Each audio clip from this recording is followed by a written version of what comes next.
जंगल में खो गईं बाबरा और लिया, दो सक्की सहेलियां एडवेंचर के लिए हमेशा तैयार रहती थीं। उनका सपना था कि वो हिमालय के घने जंगलों को पार करें। अपने साथ जरूरी सामान से भरा बैग, एक नक्शा जो उनका गाइड बनेगा और एडवेंचर की भावना के साथ उन्होंने अपनी यात्रा शुरू की। शुरुआती दिन प्रकृति की भव्यता का संगीत थे। ऊंचे ऊंचे पेड़ जिनकी शाखाएं आसमान को छू रही थीं, एक गिरजाघर जैसा माहौल बना रही थीं।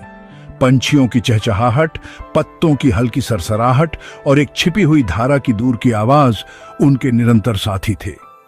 जैसे जैसे वे जंगल में गहराई में जाते गए, नक्शा, जो कभी उनका ट्रस्टेड नेविगेटर था, अपनी सीमाएं प्रकट करने लगा।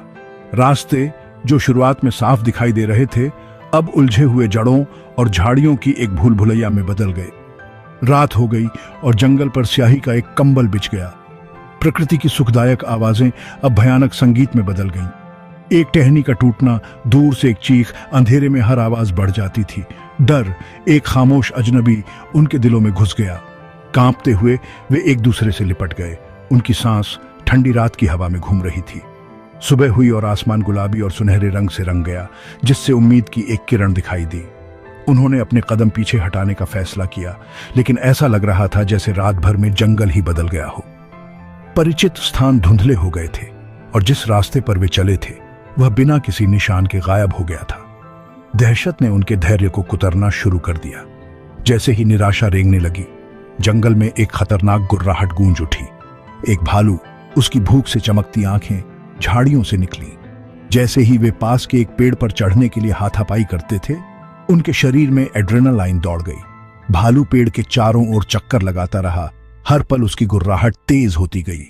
जैसे ही भालू ने अपने प्रयास तेज किए, लिया के वजन के नीचे एक शाखा टूट गई। डर आतंक में बदल गया, क्योंकि वह फिसल गई और गिर गई और जंगल के फर्श पर गिर पड़ी। बाबरा का दिल उसकी छाती में तेज हो गया, क्योंकि उसने देखा कि उसका दोस्त भालू का निशाना बन गया है।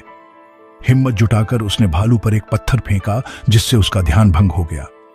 भालू गुस्से में बाबरा पर ध्यान केंद्रित किया। बेताब होकर वह दौड़ी। उसके पैर असमान जमीन पर अपने आप जगह बना रहे थे। पीछा एक धुंध में बदल गया, मौत के साथ एक उन्मत्त नृत्य। जैसे ही वह ठोकर मारी, उसने एक झिलमिलाते झरने की एक झलक पकड़ी। उसका पानी एक छिपे हुए कुंड में गिर रहा था। ऊर्जा के अंतिम विस्फोट के साथ उसने बर्फीले पानी में छलांग लगा दी।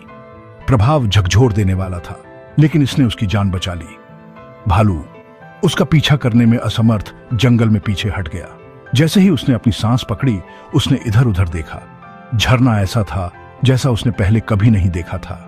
पानी नीले रंग का, एक मंत्रमुग्ध करने वाला रंग था, और ऐसा लग रहा था जैसे यह एक अलौकिक रोशनी से चमक रहा हो। हवा में एक मीठी फूलों की खुशबू थी। उसने लिया को आवाज दी, लेकिन कोई प्रतिक्रिया नहीं हुई। चिंता उसे सता रही थी। उसे अपने दोस्त को ढूंढना था। नए सिरे से दृढ़ संकल्प के साथ वह कुंड से बाहर निकली और छिपे हुए स्वर्ग में गहराई से चली गई। झरने के आसपास का जंगल ऐसा था जैसा उसने पहले कभी नहीं देखा था। विशाल, चमकते हुए फूल पहरेदारों की तरह खड़े थे और अजीब विदेशी पक्षी जादू के गीत गा रहे थे। और वहां एक क्रिस्टल स्पष्ट कुंड के किनारे लिया खड़ी थी, सकुशल। उसकी आंखें आश्चर्य से बड़ी थीं। जैसे ही उन्होंने इस जादुई दुनिया का पता लगाया, उन्हें एक छिपी हुई गुफा मिली। अंदर उन्हें एक प्राचीन किताब मिली जो एक छिपी हुई दुनिया की कहानियों से भरी हुई थी। एक ऐसी जगह जहां जादू और प्रकृति एक साथ पूर्ण सामंजस्य में थे।